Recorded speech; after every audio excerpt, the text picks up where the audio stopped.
Hello everyone, this is Manisha Vimal. Welcome to GK and GS preparation.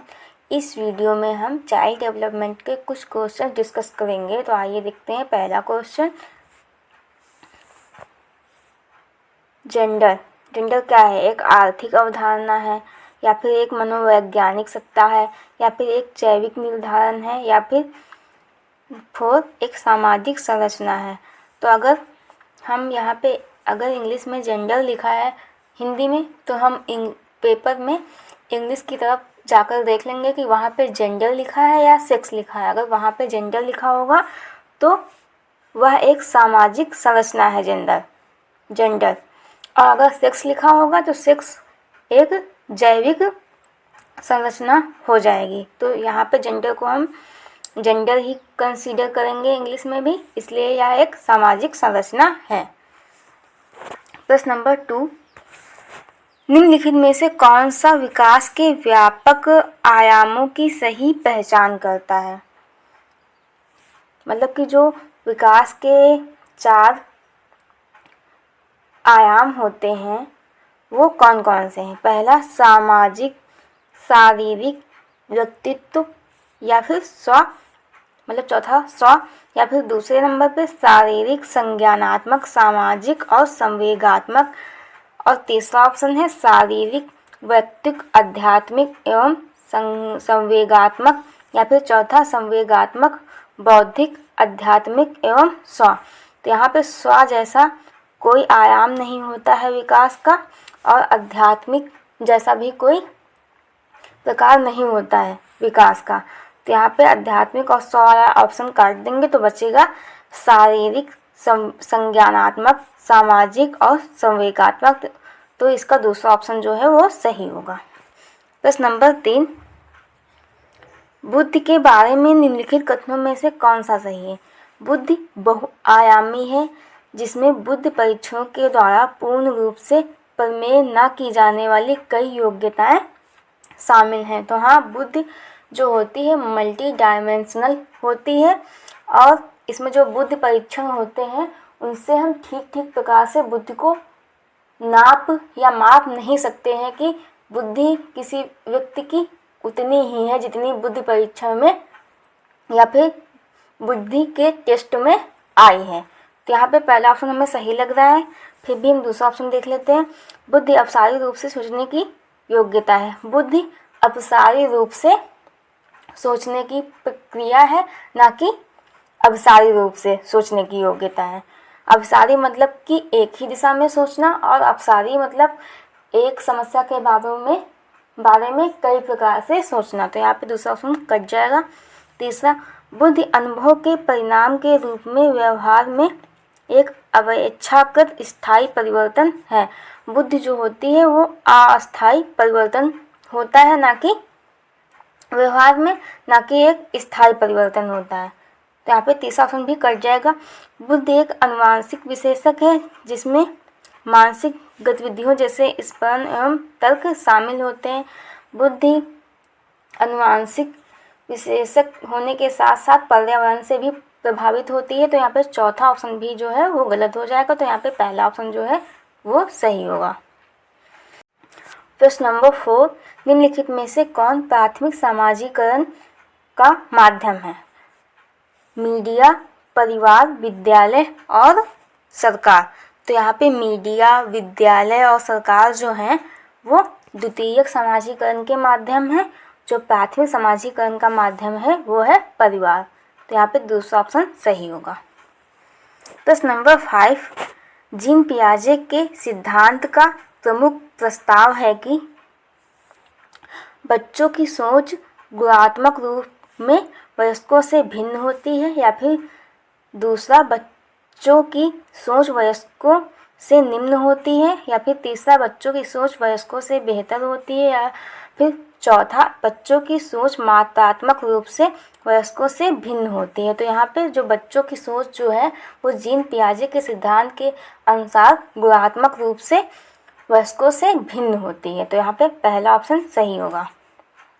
प्रश्न number 6, निम्नलिखित में से कौन सी पूर्व संक्रियात्मक अवस्था बच्चे की विशेषता को बताती है? तो यहाँ पे जीन पियाजे ने संज्ञानात्मक विकास के सिद्धांत के 4 स्टेजेस दी हैं। तो उसमें से पूर्व संक्रियात्मक, जो कि दूसरी स्टेज है, की विशेषता को बताती है। विचारों की अनुत्क्रमणीयता, या फिर दूसरा वर्तुल प्रतिक्रिया, या फिर तीसरा लक्ष्य निर्देशित व्यवहार, या फिर चौथा विलंबित अनुकरण। तो पूर्व संक्रियात्मक अवस्था में विचारों की अनुत्क्रमणीयता की विशेषता पाई जाती है। तो यहाँ पे पहला ऑप्शन जो है वो सही होगा।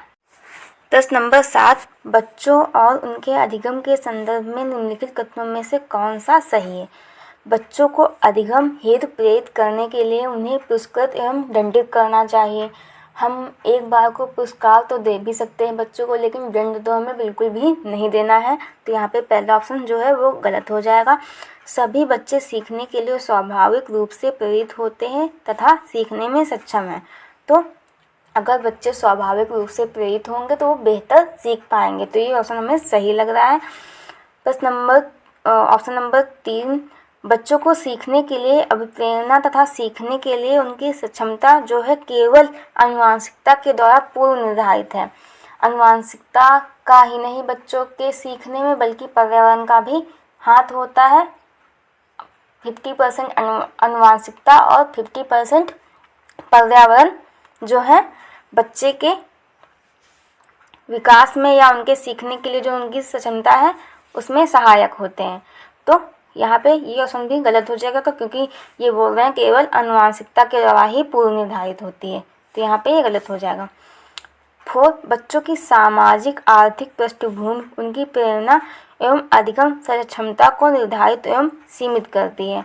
तो जो बच्चों की सामाजिक आर्थिक पृष्ठभूमि भी जो है वह भी उनकी प्रेरणा को या फिर उनकी अधिगम क्षमता को निर्धारित नहीं करती है पूरी तरीके से।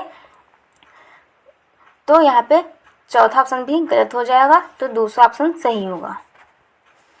प्रश्न नंबर 8, प्रगतिशील शिक्षा में बच्चों को किस प्रकार से देखा जाता है? खाली स्लेट के रूप में? नहीं। छोटे वयस्कों के रूप में? ये भी गलत ऑप्शन है। निष्क्रिय अनुकारकों के रूप में? ये भी गलत है। सक्रिय अन्वेषकों के रूप में? तो यहाँ पे प्रगतिशील शिक्षा में बच्चों को एक सक्रिय अन्वेषक के रूप में देखा जाता है। तो यहाँ पे चौथा ऑप्शन जो है वो सही है। प्रश्न नंबर 9, लेई वाइगोवस्की के अनुसार अधिगम क्या है? एक अनुबंधित गतिविधि है, या एक व्यक्तिगत गतिविधि है, या फिर एक सामाजिक गतिविधि है, या फिर चौथा एक निष्क्रिय गतिविधि है। तो लेई वाइगोवस्की जो है वो मानते हैं कि बच्चे समाज के साथ अंतः क्रिया करके सीखते हैं। तो लेई वाइगोवस्की के अनुसार अधिगम जो है वो एक सामाजिक गतिविधि है। प्रश्न नंबर 10, बच्चे जीन पियाजे के अनुसार बच्चे को पुरस्कार एवं दंड के सिद्धांतों का प्रयोग करते हुए विशिष्ट तरीकों से व्यवहार करना एवं सीखना सिखाया जा सकता है। तो जीन पियाजे ऐसा बिल्कुल भी नहीं मानते हैं कि बच्चों को पुरस्कार एवं दंड के सिद्धांत के माध्यम से सिखाया जा सकता है, बल्कि उनका कहना है कि बच्चे एक सक्रिय खोजकर्ता होते हैं और वो अपने ज्ञान का निर्माण जो है वो स्वयं करके सीखते हैं या करके ज्ञान का निर्माण करते हैं। तो यहाँ पे पहला ऑप्शन जो है वो गलत हो जाएगा। दूसरा देखते हैं, ज्ञान को सक्रिय रूप से संरक्षित करते हैं जैसे जैसे वे दुनिया में व्यवहार कौशल का प्रयोग करते हैं तथा अन्वेषण करते हैं। तो जीन पियाजे का मानना है कि जैसे कि मैंने बताया कि बच्चे जो हैं जीन पियाजे के अनुसार वो सक्रिय खोजकर्ता होते हैं, इसलिए जीन पियाजे ने बच्चों को लिटिल साइंटिस्ट भी कहा है और वे अपने ज्ञान का निर्माण स्वयं करते हैं बच्चे जीन पियाजे के अनुसार। तो यहाँ पे हमें दूसरा ऑप्शन जो है वो सही लग रहा है। प्रेक्षणात्मक अधिगम की प्रक्रिया का अनुसरण करते हुए दूसरों का अवलोकन करके सीखते हैं, ये ऑप्शन गलत है। को उद्दीपक अनुक्रिया संबंधों के सावधानी पूर्ण नियंत्रण के द्वारा एक विशेष तरीके से के व्यवहार करने के लिए अनुबंधित किया जा सकता है, ये ऑप्शन भी यहाँ पे गलत है। तो यहाँ पे दूसरा ऑप्शन सही होगा। प्रश्न नंबर 11, चालक विकास की दर से व्यक्तिगत विविधताएं होती हैं, जैसे फिर भी चालक विकास का क्रम से तक है।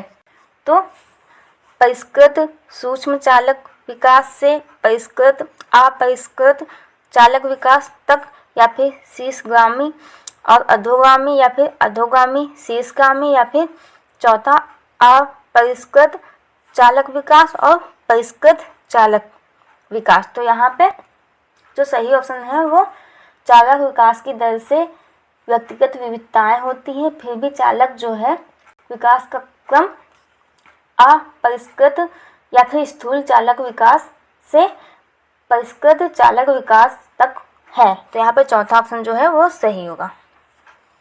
प्रश्न नंबर 12, वह अवधि जो वयस्कता के संक्रमण की पहल करती है उसे क्या कहते हैं? बाल्यावस्था की समाप्ति, किशोरावस्था, या फिर मध्य बाल्यावस्था, या फिर चौथा पूर्व क्रियात्मक अवधि। तो जो अवधि वयस्कता के संक्रमण की पहल करती है वो है किशोरावस्था। तो यहाँ पे दूसरा ऑप्शन सही होगा।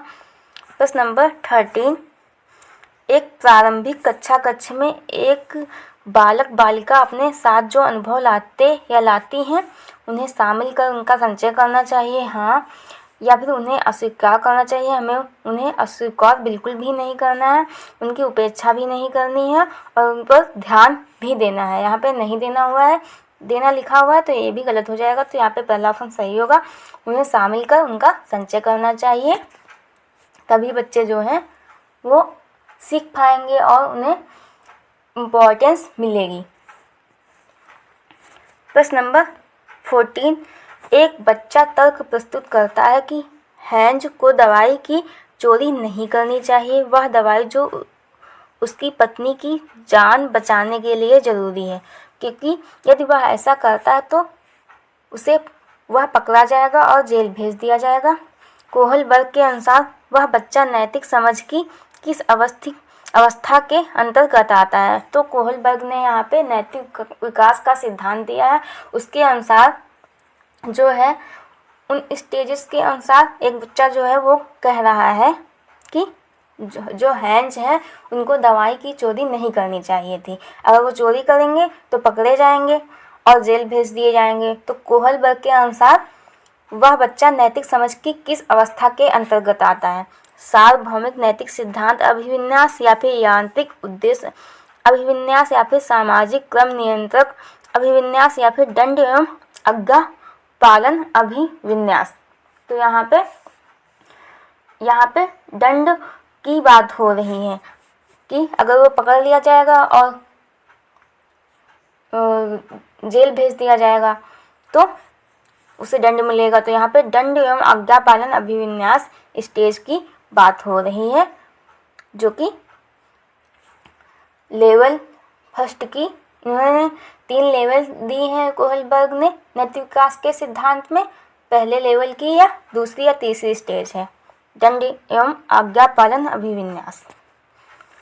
प्रश्न नंबर 15, जो बच्चे स्वयं से मौखिक संवाद करते हैं उन्हें लेई वाइगोवस्की क्या कहते हैं? अगर कोई बच्चा कार्य कर रहा है स्वयं से बात कर रहा है तो लेई वाइगोवस्की उसे क्या कहेंगे? समस्यात्मक वार्ता कहेंगे या फिर अहम केंद्रित वार्ता कहेंगे। अगर यहाँ पे जीन पियाजे होता तो ये अहम केंद्रित वार्ता होती, लेकिन लेई वाइगोवस्की है तो यहाँ पे व्यक्तिगत वार्ता सही होगा, भ्रांत वार्ता नहीं। प्रश्न नंबर 16, खिलौने, पहनावे की वस्तुएं, घरेलू सामग्रियों, व्यवसायों एवं रंगों को विशिष्ट लिंग के साथ संबंधित करना क्या प्रदर्शित करता है?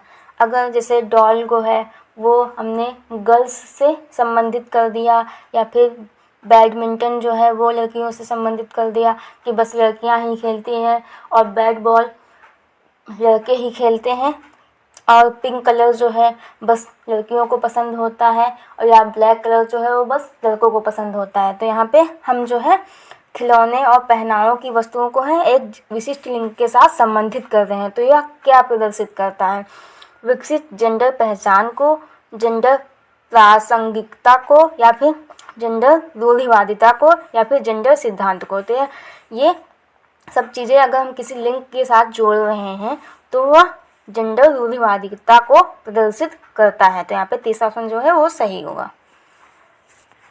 प्रश्न नंबर 17, एक शिक्षक को चाहिए कि यह संप्रेषित करे कि वह कक्ष में सभी संस्कृतियों का सम्मान करता है एवं महत्व देता है। तो ये ऑप्शन हमें सही लग रहा है कि एक शिक्षक को चाहिए कि वो सभी संस्कृतियों का सम्मान करे और उन्हें महत्व दें। फिर भी हम आगे ऑप्शन देख लेते हैं। वह विद्यार्थियों के बीच तुलना को अधिकतम करे, तुलना हमें करनी नहीं है बच्चों की। वह विशेष संस्कृतियों समुदायों के बच्चों को बढ़ावा दे, किसी भी एक संस्कृति को हमें बढ़ावा नहीं देना है बल्कि सभी बच्चों को साथ लेके चलना है। तो यहाँ पे तीसरा ऑप्शन भी गलत हो जाएगा। चौथा, वह विद्यार्थियों के बीच सांस्कृतिक भिन्नताओं तथा विविधता की अनदेखी करे।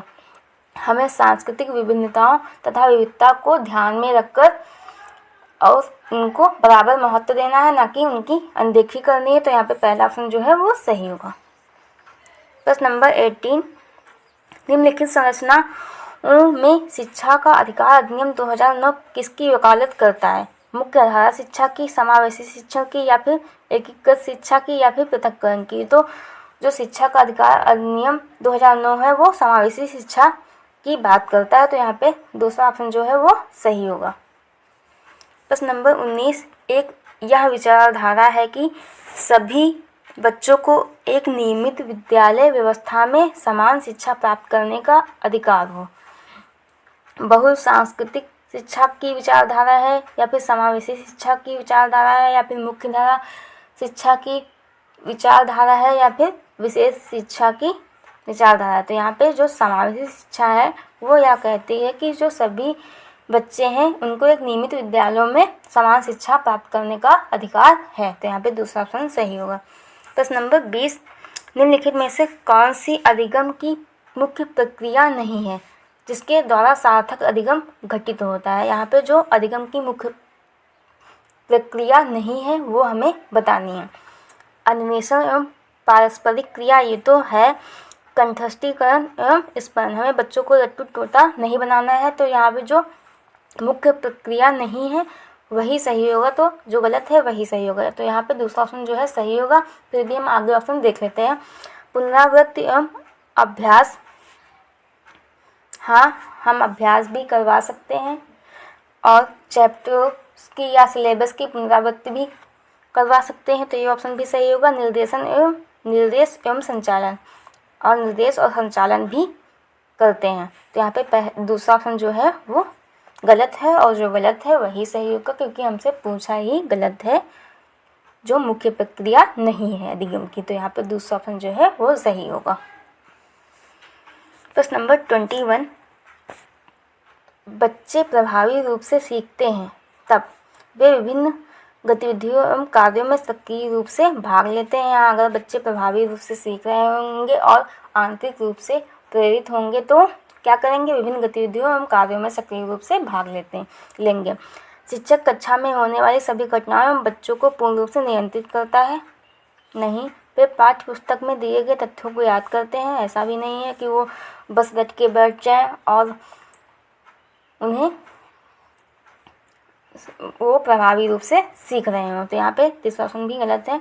वे श्यामपट्ट पर आधारित अध्यापक के द्वारा लिखे गए उत्तरों की नकल करते हैं। इससे भी ये नहीं पता चलेगा कि बच्चे जो है वो प्रभावी रूप से सीख रहे हैं या नहीं। ये तो डर की वजह से भी हो सकता है कि वो बस जो श्यामपट्ट पर लिखा हो वो उतार ले रहे हैं कॉपी पे। तो यहाँ पे चौथा ऑप्शन भी गलत हो जाएगा, जो पहला ऑप्शन है वो सही होगा। प्रश्न नंबर 23, बच्चों को कक्षा में प्रश्न पूछने से रोकना नहीं चाहिए, पूछने के लिए प्रेरित करना चाहिए। हाँ, बच्चों को कक्षा में प्रश्न पूछने के लिए प्रेरित करना चाहिए। तो यहाँ पे दूसरा ऑप्शन जो है वो सही होगा। फिर भी हम आगे देख लेते हैं। पूछने के लिए हतोत्साहित करना चाहिए, पूछने की अनुमति नहीं देनी चाहिए। तो यहाँ पे पूछने के लिए प्रश्न बच्चों को प्रेरित करना चाहिए। तो दूसरा ऑप्शन जो है वो सही होगा। प्रश्न नंबर 24, संरचनात्मक दृष्टिकोण के अनुसार अधिगम जो है अनुभव के परिणाम के रूप में व्यवहार में एक परिवर्तन होने की प्रक्रिया है। एक सक्रिय और सामाजिक प्रक्रिया है, एक निष्क्रिय और व्यक्तिपरक प्रक्रिया है, या फिर जानकारी के अर्जन की प्रक्रिया है। तो संरचनात्मक दृष्टिकोण के अनुसार जो है अधिगम क्या है, एक सक्रिय एवं सामाजिक प्रक्रिया है। तो यहाँ पे दूसरा ऑप्शन जो है वो सही होगा। प्रश्न नंबर 25, जब शिक्षक को विद्यार्थियों एवं उनकी योग्यताओं के बारे में सकारात्मक विश्वास होता है तब विद्यार्थी किसी भी रूप में प्रभावित नहीं होते हैं या फिर सीखने के लिए उत्सुक एवं प्रेरित होंगे। जब टीचर जो है वो अपने बच्चों की योग्यताओं को महत्व देगा और पॉजिटिव विचार करेगा उनकी योग्यताओं पर, तो जो विद्यार्थी हैं वो सीखने के लिए उत्सुक होंगे और प्रेरित होंगे। तो यहाँ पे दूसरा ऑप्शन जो है वो सही है। निश्चिंत हो जाते हैं तथा सीखने के लिए किसी भी तरह का प्रयास बंद कर देते हैं, ऐसा नहीं है का उत्साह भंग हो जाता है तथा वे दबाव में आ जाते हैं, नहीं। तो यहाँ पे दूसरा ऑप्शन जो है वो सही होगा। अगर सेशन पसंद आए तो लाइक शेयर और सब्सक्राइब करें।